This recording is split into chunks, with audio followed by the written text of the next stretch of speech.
Salam, salam sejahtera untuk kita semua. Kiranya kasih karunia Tuhan terus melimpah hidup kita. Yakin dan percaya bahwa Allah kita adalah Allah yang setia.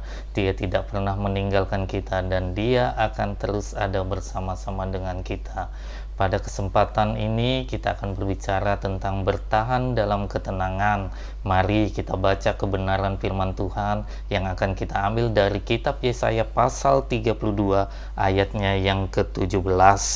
Di sini berbunyi, di mana ada kebenaran, di situ akan tumbuh damai sejahtera, dan akibat kebenaran ialah ketenangan dan ketentraman untuk selama-lamanya. Di sini jelas bahwa dengan melakukan kebenaran maka hidup kita akan tenang, ada ketenangan, ada ketentraman yang akan kita peroleh. Karena dengan ketenangan kita mudah untuk memahami sesuatu, dengan ketenangan kita mudah untuk melakukan sesuatu, atau ketika kita mengalami persoalan, dengan ketenangan kita mudah untuk memutuskan sesuatu. Dengan ketenangan pula akan memudahkan kita untuk berbicara tentang sesuatu. Tentunya kita akan berbicara tentang kebenaran firman Tuhan. Nah, dalam hal ini saya akan berbagi ada 3 hal yang harus kita lakukan agar kita bisa memperoleh ketenangan. Hal yang pertama adalah kita bisa memperoleh ketenangan ketika kita dekat dengan Tuhan.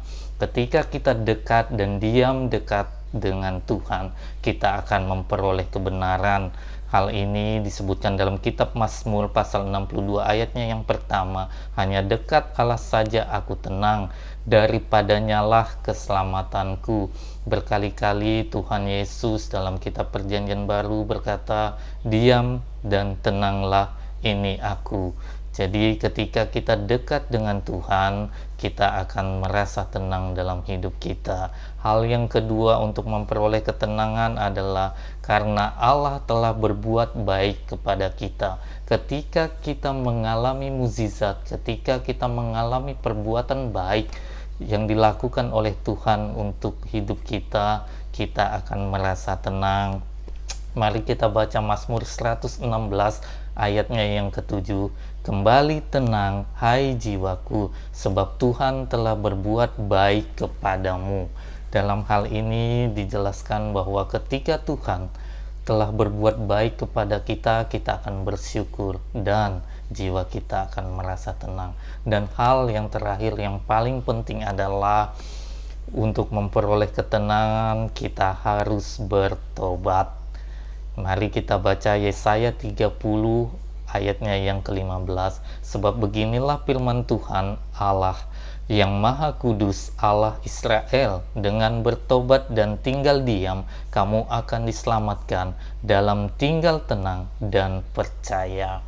Yakin dan percaya bahwa untuk memperoleh ketenangan kita butuh pertobatan dalam hidup kita.